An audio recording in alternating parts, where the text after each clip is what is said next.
pemirsa, keluarga korban dan sejumlah saksi kasus penganiayaan Batita di Daycare Wenzel School Depok mengajukan permohonan perlindungan ke LPSK. Permohonan ini untuk memastikan keselamatan mereka selama proses hukum berjalan. Permohonan keluarga korban diwakili kuasa hukum. Mereka mengajukan perlindungan terhadap keluarga dan saksi yang mengetahui penganiayaan balita.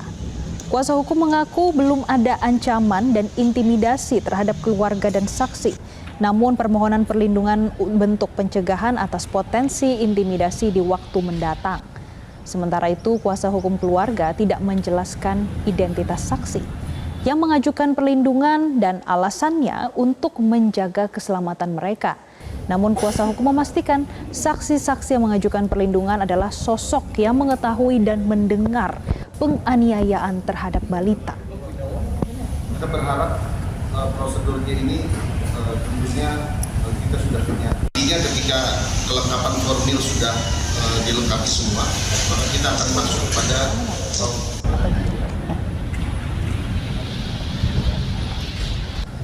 Dan untuk mengetahui lebih jelas soal permohonan perlindungan ini, kami sudah tersambung dengan kuasa hukum keluarga korban, ada Mas Leon Maulana. Selamat siang, Mas Leon. Selamat siang.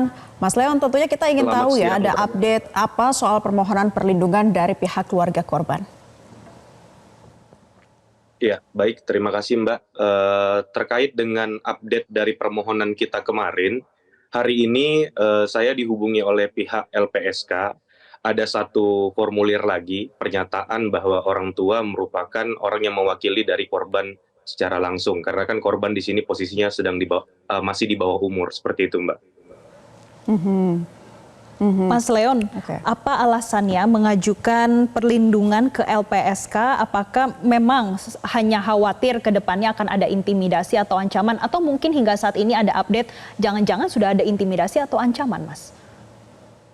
Sebenarnya ada beberapa alasan, Mbak. Alasan pertama, berdasarkan informasi yang kita dapatkan dari klien kami, bahwa klien kami menyampaikan si tersangka ini memiliki kedekatan dengan salah satu anggota DPR RI, yang mana merupakan bisa dibilang ada hubungan keluarga, itu pertama. Kemudian kedua, berkaitan dengan pemeriksaan saksi kita di tanggal 31, Mbak. Jadi pada tanggal 31 Juli, saksi kita diperiksa di Polres Depok, itu dipertemukan dengan pelaku, Mbak, di tempat yang sama. Dan bahkan saksi kita disapa oleh pelaku pada saat itu, "Selamat malam, Mbak," seperti itu. Dan tentu kan itu secara psikis membawa sebuah tekanan, karena ada antara bawahan dan atasan ya, Mbak ya, karena selaku guru kan. Jadi menurut kami ini salah satu bentuk tindakan yang bisa mengarah kepada intimidatif, yang mana tidak akan fokus dalam memberikan keterangan di BAP dan lain sebagainya. Itu faktor kedua. Dan kemudian faktor ketiga, untuk menjaga keamanan dari para saksi, karena kita perlu apresiasi, saksi-saksi ini adalah guru-guru yang ada di Wensen. Mereka mau membuka, mereka mau memberikan kesaksian sehingga kasus ini bisa terangkat dan pelaku sudah dijadikan tersangka dan dilakukan penahanan di Polres Depok, seperti itu. Makanya kami ajukan perlindungan ke LPSK agar diberikan perlindungan dari tahap kepolisian, kejaksaan maupun sampai dengan peradilan nanti, Mbak. Seperti itu. Ya, sejumlah alasan tentunya sudah dipertimbangkan dengan matang. Akhirnya kemudian dari pihak mengajukan ke LPSK seperti itu. Ya, nah siang ini sejumlah saksi diperiksa oleh Polres Metro Depok. Update-nya seperti apa? Ada total berapa saksi yang diperiksa dan juga dihadiri oleh pihak keluarga ya, Mas Leon? Hari ini saksi yang sudah hari ini ada panggilan lagi terhadap 3 orang saksi. Tadi didampingi oleh dari PPA, perempuan dan anak, dan juga didampingi oleh rekan saya di sana, ada Mbak Fatia yang mendampingi saksi dalam pemeriksaan. Seperti itu, Mbak. Baik, jadi dari tambahan 2 saksi tersebut totalnya sampai saat ini sudah ada berapa saksi, Mas Leon? Totalnya saat ini sudah 4 orang saksi yang diperiksa, Mbak. Baik. Mas Leon, dari pemeriksaan saksi dan juga sudah ke Polres Metro Depok, apa sebetulnya harapan dari keluarga? Harapannya kalau dari keluarga tetap, Mbak, namanya kekerasan terhadap anak, apalagi ini anak masih di Batita Mbak ya, masih umur 2 tahun, tentunya secara psikologis pasti sangat terganggu juga karena kondisi anak saat ini juga kalau bertemu dengan orang tidak dikenal, dia lebih protektif dan seperti ketakutan, dan bahkan apabila bertemu dengan si pelaku berdasarkan keterangan yang disampaikan oleh saksi, yang bersangkutan korban ini mengalami histeris gitu Mbak. Jadi tentunya keluarga korban ingin pelaku diberikan sanksi seberat-beratnya dan juga sesuai dengan prosedur hukum yang ada. Seperti itu Mbak. Baik, baik. Nah, ayah korban juga mendatangi Barreskrim Polri ya. Apa yang disampaikan kepada pihak polisian? Untuk laporan polisi sebenarnya di Polres Metro Depok Mbak, akan tetapi karena kita ketahui bahwa kasus ini kan menjadi atensi masyarakat, kita tidak mau hal-hal yang tidak diinginkan terjadi.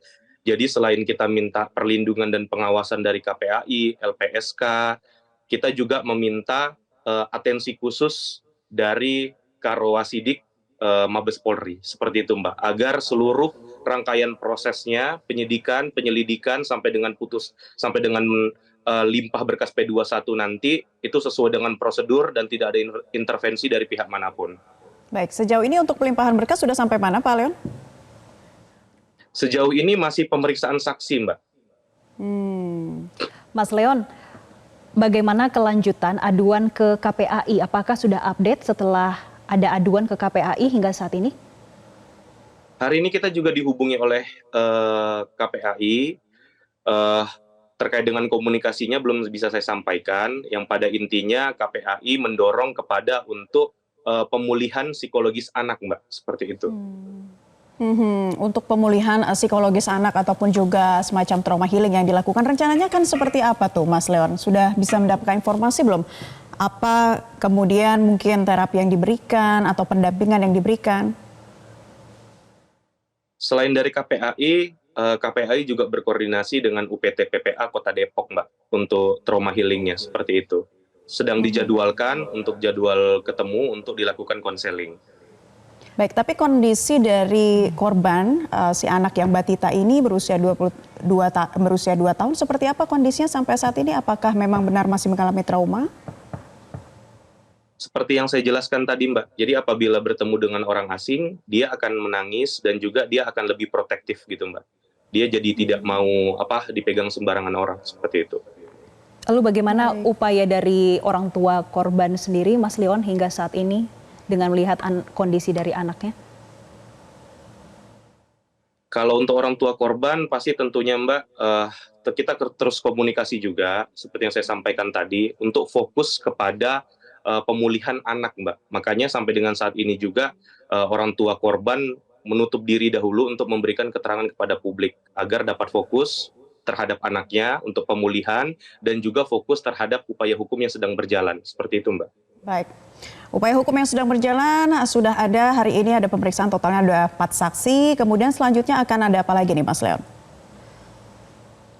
Ya, harapan kami dengan saksi-saksi nanti telah dilakukan pemeriksaan, kita kembalikan sesuai dengan prosedur yang ada di kepolisian, apakah dibutuhkan kembali untuk keterangan saksi, apabila memang buktinya sudah cukup, saksinya juga sudah cukup, ya tentunya kita berharap kepolisian agar segera melakukan gelar khusus untuk melimpahkan berkas ke kejaksaan, agar peradilan dapat segera dilaksanakan Mbak.